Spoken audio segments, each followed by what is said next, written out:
I learned a long time ago to never underestimate a woman. This woman now hired an assassin to do the job. I'm Sergeant Ramsey. I'm the one that called you. Thank you for coming. I'm sorry to call you. Listen, we had a report of a disturbance at your house, and there were shots fired. Is your husband Michael? Okay, I'm sorry to tell you, ma'am. He's been killed. He's been killed, man. I'm sorry. No, he's not. Listen. No. Try to calm down. No. What you just saw was Dalia DiPolito crying over her husband's death, something that was found not true. Everything you see here, from her immediate outburst of sorrow to the officer reporting, it's all done to uncover the actual plot. In this video, we're taking you through the crazy case of Dalia and how a successful sting operation prevented a terrible fate for her husband. In 2008, Dalia DiPolito was in real estate and had a side hustle as an escort when she met her husband, Michael DiPolito. Michael had a sheet on him for fraud but was very successful. But somewhere along the line, their marriage fell apart, and it was evident that she was using a criminal history to get whatever she wanted from him. One time, the police were tipped by an anonymous caller about Michael's involvement in narcotics. He was worried about losing his assets if arrested, so he signed off his assets to Dalia. Now, with the assets in her name, she wanted him gone. Dalia reached out to an ex-boyfriend named Mohammed Shihadeh to find an assassin, but instead of finding an assassin, he went to the police and informed them of the conversation. She asked to find someone who can kill her husband for her. Are you scared for the guy? Yes, because she's really, dead serious on getting this done. Maybe 5'6", 5'7", dark black hair. She's a good-looking girl. Really good-looking girl, actually. But it was his word against hers. There was no proof. So to get proof, Shihadeh was made a confidential informant for the Boynton Police Department and was asked to arrange a meetup with Dalia in a public gas station to discuss the assassination.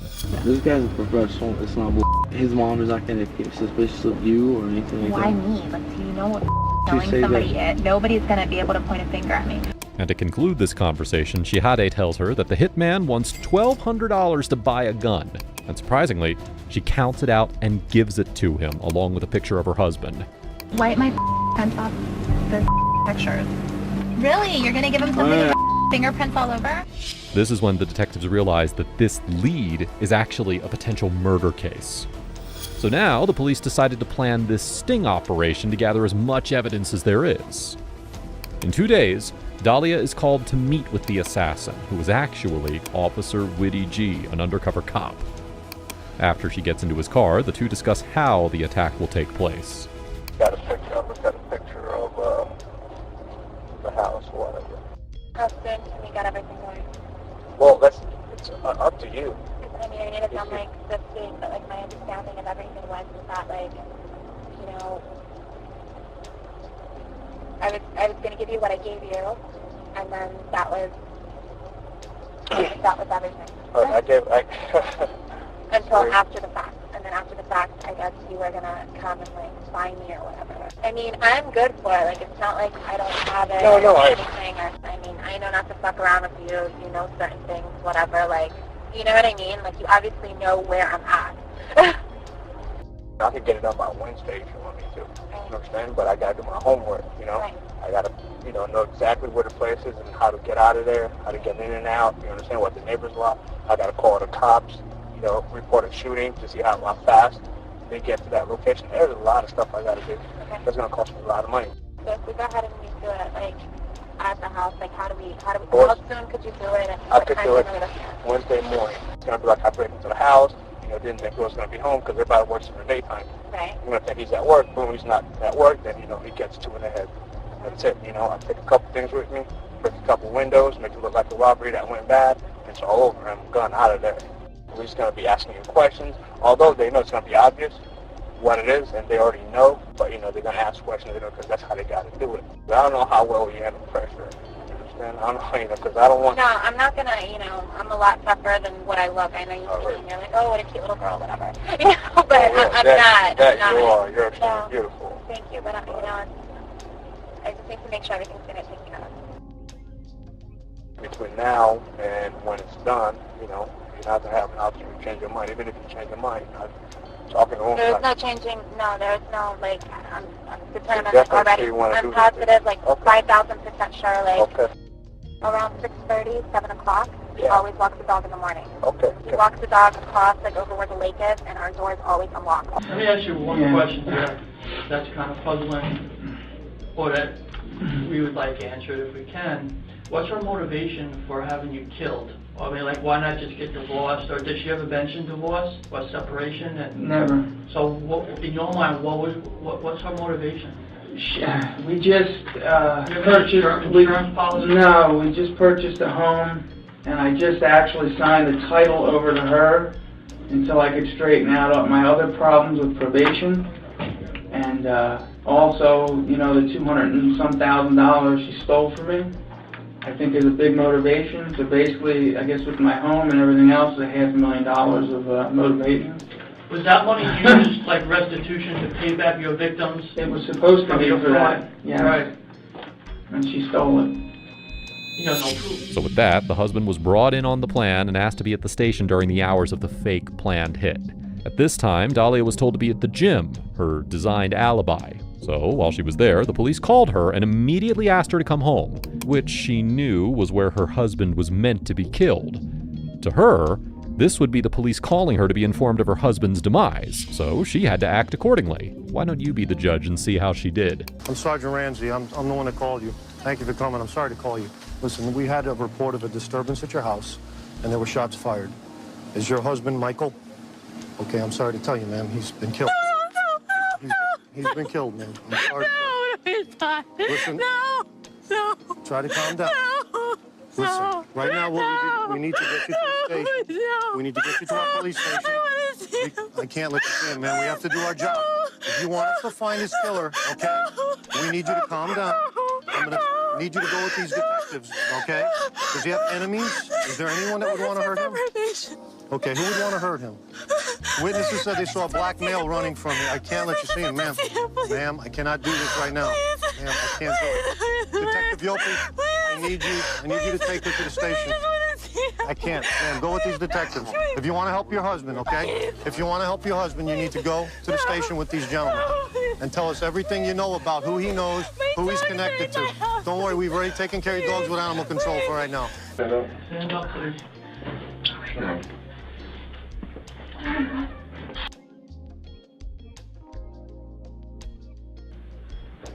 Oh my God. He's alive. Come here, please. Come here. Mike, come here. Come here, please. Come here. Can't fix it. Why not? I didn't do anything I to heard you. you. Mike, come here, please. Come here. Okay. Like, we'll take her back to Brooklyn, please. On that day, Dahlia DiPolito was charged with solicitation of first-degree murder. She reacted so fast, cry laugh emoji, didn't even process it LMAO. Specky says, the fact that they knew she was faking makes it so embarrassing for her, cry laugh emoji. Alana Boba says, this is so embarrassing and scary that people are capable of doing this. iMix Music says, this video misses out the craziest part of the story. She called her husband on the phone after being arrested and tried to convince him she was innocent. When he told her he had seen the video of her planning the hit, she tried to convince him not to believe what he had seen with his own eyes. That takes gaslighting to a whole new level. MMA Guru's mom says, she was so excited she went for a hug with the officer, cry laugh emoji. One thing I'll never forget to take for granted is the fact that all human beings, including myself, we have the potential to do great evil. So we should never forget this fact, and we should be careful with the things we think about and the things we try to excuse. When a lady marries you for what you have, she clearly does not care about you. She cares about your assets. These are the red flags that this guy saw but still chose to stay. She started stealing from him. Mind you, this guy is not a honest businessman, so he also duped people. So that's why he was on probation. On being on probation, it's almost as if he is supposed to be paying back the people who he owed money and find some way to compensate them. So that means he had some stash of cash. This more or less gave the lady the reason to steal from him. She pressured him to enter into some other businesses that did not see any form of return. Her end game was for her to have everything that he had. She allegedly also tried to plant drugs in her husband's car so that police will take him away and she in return will end up taking everything. But he found out about the drugs by himself and Hope he didn't get into any trouble. When she tried framing him and none of that worked, she resorted to assassination. She tried to hire a hitman via her ex-boyfriend, but thank God this man had a soul. He basically got the police involved in the whole process. If he had reported her without enough information, she probably would have gotten away with it. So the police worked with him to make sure that they had all the evidence that they need to convict her, because in the justice system in the US, a woman can plea and she will get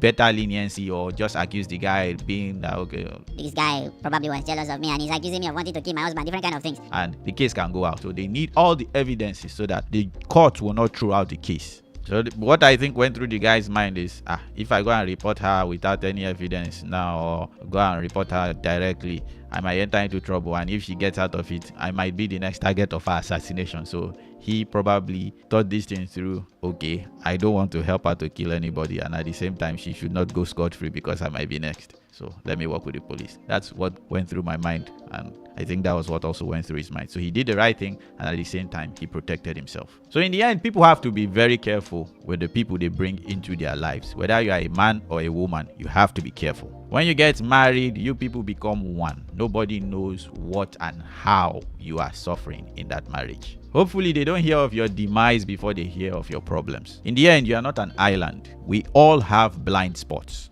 We need people in our lives that are allowed to offend us. These people force us to consider things in our life that we might be overlooking or we totally have a blind spot to. These people are not just random people. These are people you've vetted over the years. Your vetted friends, the ones you know you can trust with your life. Your vetted siblings. Not every of your siblings should know what is going on in your life. Few of them that you know you can trust. Your parents. We know not every parent is responsible, but God has given you those parents for a reason. Some of them have insights that you can take or ignore. Sometimes they are seasonal, but they are always useful. And most especially your spiritual guide, your pastor, needs to be able to call you to order when they feel you are going out of line or when they notice something that you yourself are not noticing. So you have to be open to take this feedback, process it the way you can, but at the same time, not get offended when people tell you things that may be contrary to the way you are feeling. Don't be above counseling. Love can be blinding. Bad things like this, it happens. Just be around people that can help you to point them out. If you like this video, please leave me a like, share it to somebody that you think it might be useful for, and help me to grow this channel. See you guys and gals later. Bye-bye.